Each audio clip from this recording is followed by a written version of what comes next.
اب میں کچھ باتیں حضرت امیر معاویہ کے بارے میں کہنا چاہتا ہوں، اس لیے کہ وہاں اس میں نے حضرت معاویہ کے بارے میں یہ تو بہت شدت کے ساتھ کہا تھا، اور میں اب بھی اس پر قائم ہوں اور پوری طریقے سے قائم ہوں۔ میرا مستقل موقف یہی ہے کہ حضرت معاویہ رضی اللہ تعالیٰ عنہ کے دور خلافت کو ہم خلافت راشدہ میں شامل نہیں سمجھتے، اہل سنت میں سے کوئی بھی نہیں سمجھتا، لیکن اس کے ساتھ میں نے حضرت امیر معاویہ کے کچھ مناقب بھی بیان کیے تھے تاکہ پلڑا جو ہے ترازو کا اس کے دونوں پلڑے سامنے آ جائیں۔ لیکن یہ کہ وہ حصہ میرے اس بیان کا نکال دیا گیا، ختم کر دیا گیا۔ یہ میں نہیں جانتا کہ اس میں کیا مصلحت دیکھی گئی ہے، اس میں تو کسی کے لیے کوئی معاملہ ایسا نہیں تھا کسی کے جذبات کو جو ہے وہ ٹھیس پہنچانے والا، کیونکہ میں نے کہا وہ خلیفہ راشد نہیں تھے، صاف میں نے کہا، بلکہ وہ دور ملوکیت کا آغاز ان سے ہو گیا ہے۔ بلکہ جب ایک صاحب نے یہ کہا کہ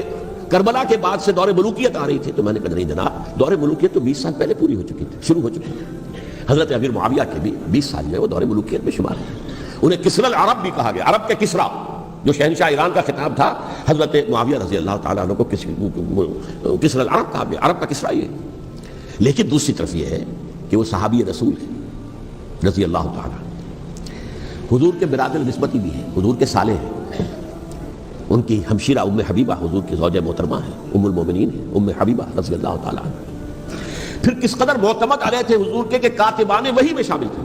وحی کی کتابت کرنے والے چند لوگ تھے جنہیں کہ حضور کہتے تھے کہ اب یہ آیت لکھ لو، ان میں سے ایک امیر معاویہ بھی رضی اللہ تعالیٰ۔ تو بڑے توازن کی ضرورت ہے۔ دیکھیے صحابہ کرام کا جہاں تک تعلق ہے، اہل سنت کا موقف یہ ہے کہ صحابہ تو کلہم عدول، صحابہ سب کے سب نیک نیت ہیں، اور ان کی روایت جو ہے قبول کی جائے گی، رد نہیں کی جائے گی، ان پر کوئی جرح و تعدیل نہیں ہوگی، اس لیے کہ ان کا تزکیہ محمد رسول اللہ صلی اللہ علیہ وسلم نے کیا تھا۔ لہذا یہ تو ہو سکتا ہے کہ کسی صحابی سے کوئی خطا ہو جائے، لیکن وہ خطا اجتہادی ہوگی، نیت کی خطا نہیں ہوگی، نیت کی غلطی نہیں ہوگی۔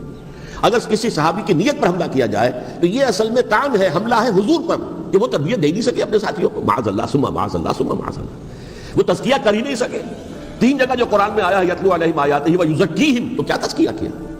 اگر ان کے قریب ترین ساتھی جو تھے، اگر ان کے اندر بھی بدنیت تھی اور دنیا کی طلب تھی اور دنیا کے اندر اقتدار حاصل کرنے کا جذبہ تھا، تو پھر کیا تزکیہ کیا؟ معاذ اللہ ثم معاذ اللہ۔ لہذا صحابہ سب کے سب عدول ہیں اور ان سے اختلاف ممکن ہے، لیکن ان کی نیت پر حملہ نہیں ہو سکتا۔ تو حضرت امیر معاویہ کی شخصیت ایک چیز ہے، آپ کا دور خلافت دوسری چیز ہے۔ شخصیت کے اعتبار سے صحابی رسول ہیں، برادر نسبتی ہیں حضور کے صلی اللہ علیہ وسلم، اور پھر یہ کہ اس قدر معتمد علیہ ہے صحابہ میں سے کہ وہ کاتبان وحی، یہ عام آدمی کے کرنے کا کام نہیں تھا جو وحی کی کتابت کرے، اللہ کے کلام کی۔ البتہ یہ ہے کہ جیسا کہ میں نے عرض کیا، ان کا دور خلافت راشدہ نہیں ہے، وہ ملوکیت کا دور ہے۔ یہ میں نے جیسے عرض کیا، میں نے ایک صاحب نے جب یہ کہا کہ ملوکیت شروع ہو رہی تھی، میں نے کہا شروع نہیں ہو رہی تھی، ملوکیت تو 20 سال پہلے شروع ہو چکی تھی۔ اسی طریقے سے ایک صاحب نے کہا تھا کہ اسلام کو قائم کرنے کے لیے حضرت حسین میدان میں آئے، میں نے کہا یہ بھی غلط ہے، اسلام تو 60 سال پہلے قائم ہو چکا تھا، نبی اکرم صلی اللہ علیہ وسلم کے دست مبارک سے اسلام قائم ہو گیا، جعل الحق وزهق الباطل ان الباطل کان زهوقا، پھر 30 برس تک وہ کامل شکل کے اندر قائم رہا۔ تو اسلام جو ہے در حقیقت اب قائم کرنے والی بات نہیں تھی، البتہ اس کے اندر زوال شروع ہو گیا تھا، اس زوال کے عمل کو روکنے کے لیے حضرت حسین میدان میں آئے۔ یہ چیز کو صحیح تاریخی پرسپیکٹو میں رکھنا، تو جس طرح سے دین کو قائم کرنے کے لیے دین قائم تو کیا محمد رسول اللہ صلی اللہ علیہ وسلم والذین معہ رضی اللہ تعالیٰ عنہ، انہوں نے کیا تھا۔ ہاں اب جو ہے وہ اپنی اس شاندار حیثیت سے نیچے گرنے لگا تھا، وہ میں بعد میں عرض کروں گا کہ میں نے اسے کیا عرض کیا تھا کہ یہ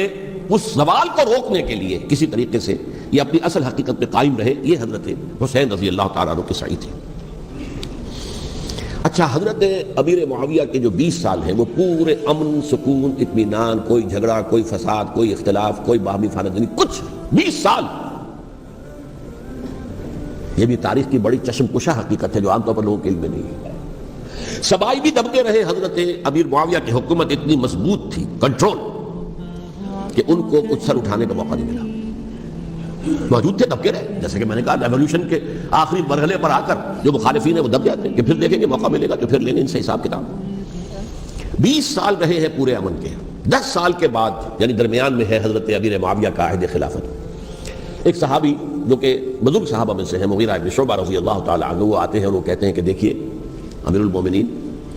کتنی بڑی خانہ جنگی رہی تھی مسلمانوں کی آپس میں، اور اب بھی اگر آپ کسی کو نامزد کیے بغیر چھوڑ گئے امت کو تو پھر خانہ جنگی ہو جائے۔ 1 لاکھ اس وقت جو ہے وہ ہلاک ہوئے تھے، نہ معلوم اب کتنے ہلاک۔ لہذا آپ اپنی زندگی ہی میں نامزد کر دیجئے کسی کو خلیفہ، ولی عہد بنا دیجئے۔ حضرت امیر معاویہ نے ابتداءً جو ہے انکار کیا نہیں، لیکن ان کے دلائل ایسے تھے وزنی، اور میں سمجھتا ہوں کہ وہ بات صحیح تھی جو مغیرہ ابن شعبہ نے کہی، اس لیے کہ اب صحابہ کرام میں سے جو کبار صحابہ تھے وہ تو سب دنیا سے رخصت ہو چکے تھے. اب تو یا صغار صحابہ رہ گئے تھے جو حضور کے زمانے میں بچے تھے، حضرت حسن، حضرت حسین، عبداللہ ابن زبیر، یہ بچے تھے نا، یا تو وہ تھے، اور یا بالکل نو مسلم تھے، اور نو مسلموں میں بڑی تعداد وہ تھی جو ایرانیوں کی تھی، شامیوں کی تھی، ادھر کی تھی. تو ان کو تو ظاہر بات ہے کہ تربیت نبوی سے کیا خلافت راشدہ سے بھی اکثر و بیشتر کو کوئی حصہ ملا ہی نہیں. تو اس صورت میں اب وہ اعلیٰ ترین معیار پر حکومت کے نظام کو قائم کرنا ممکن نہیں ہے. کوئی قبائلی عصبیت جب تک حکومت کی پشت پر نہیں ہوگی، حکومت مستحکم نہیں ہوگی. یہ گویا کہ ایک جس کو کہتے ہیں کہ حقیقت بینی، واقعیت پسندی، ایک آئیڈیالزم ہے اور ایک ریئلزم ہے کہ آپ فیکٹس آن دی گراؤنڈ کو غور کریں، سوچیں اس کے اوپر اور پھر کوئی فیصلہ کریں. اس اعتبار سے پھر حضرت امیر معاویہ نے بات مان لی اور بیعت لے لی لوگوں سے حضرت یزید کے لیے کہ یہ خلیفہ ہوں گے میرے بعد. اس کو ولی عہدی کہتے ہیں.